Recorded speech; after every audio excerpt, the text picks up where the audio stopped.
Hey guys, so I'll be showing you how I make my wire wrapped rings. These are a few I've made before. This is the stone I chose, that's Rainbow Moonstone. This one's synthetic, but I like the colors that it reflects, so I'm going to use it for this tutorial. You're going to need about, I would say like a little more than a foot of copper or jewelry wire. I would say a foot if this is like your first time making. I kind of just guesstimate at this point.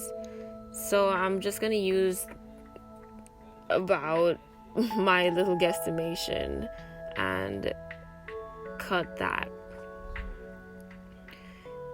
So you'll need to string thread your bead onto the wire and fold it in half. If your wire's a little thick, mine is 20 gauge, so it will be just a little difficult to bend sometimes. I'm gonna straighten it out, and then sometimes I use my pliers to bend the edges so it's easier for when I'm doing wrapping in the next couple of steps that's coming up. So I'm gonna try to wrap my wire around the mandrel. I wrapped it at about, I think, like the size 9 ring, because when you're doing the extra wrapping, sometimes the ring size does get a little smaller. So I'm aiming for a size 7 ring. It's kind of difficult doing it this way. For the tutorial, I'm holding everything in my hands, but usually I use my knees or my legs to hold the mandrel while I use both hands to wrap the wire around it. So I'm just pulling it to tighten it, and then I'm gonna wrap the extra pieces around the bead.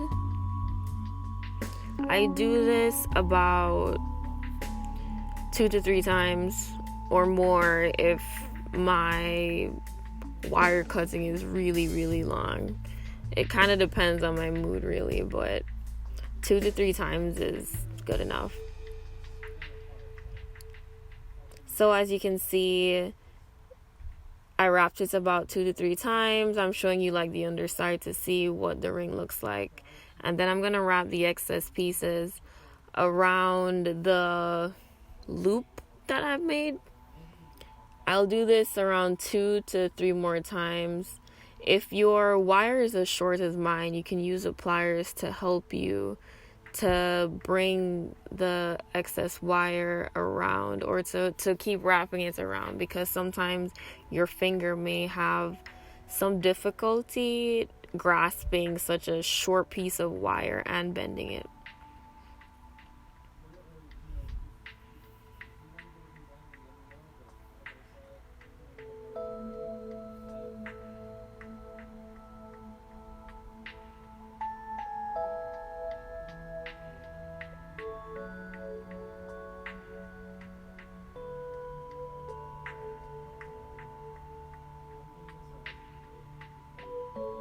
So I'm gonna do that for the other side. Wrap that around 2 to 3 more times.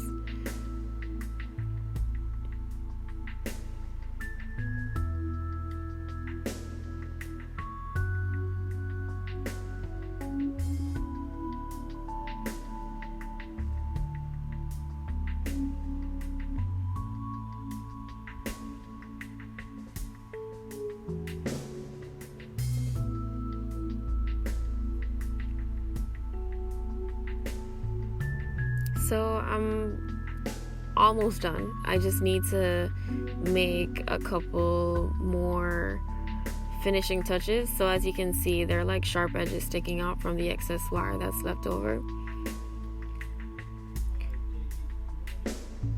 And I'm gonna cut those pieces off with my yellow wire cutter.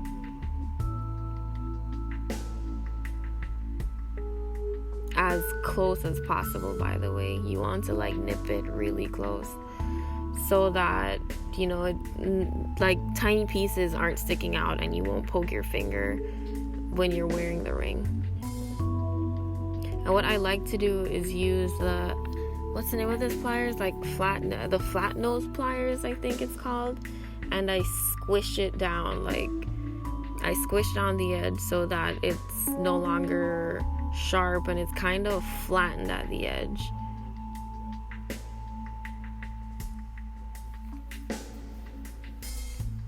And you can continue doing this until, you know, you're pretty much comfortable with how the edge feels, and so that it's not gonna, you know, scratch your skin or anything, or snag in your clothes, because you don't want that.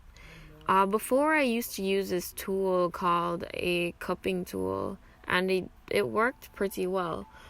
But I've gotten a little lazy, and it's an excessive step, but it's pretty useful. So we're pretty much done with this ring. I hope you guys like the tutorial. Let me know what you thought. You know, like, forgive me, my hands are a little dry because, you know, washing dishes and stuff. And I was like, you know what? I'm gonna make a YouTube video. So I hope you guys like this. If you want to see more, just let me know.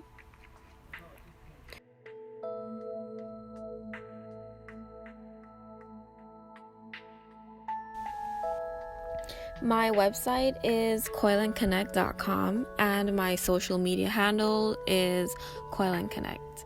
Thank you guys so much for watching.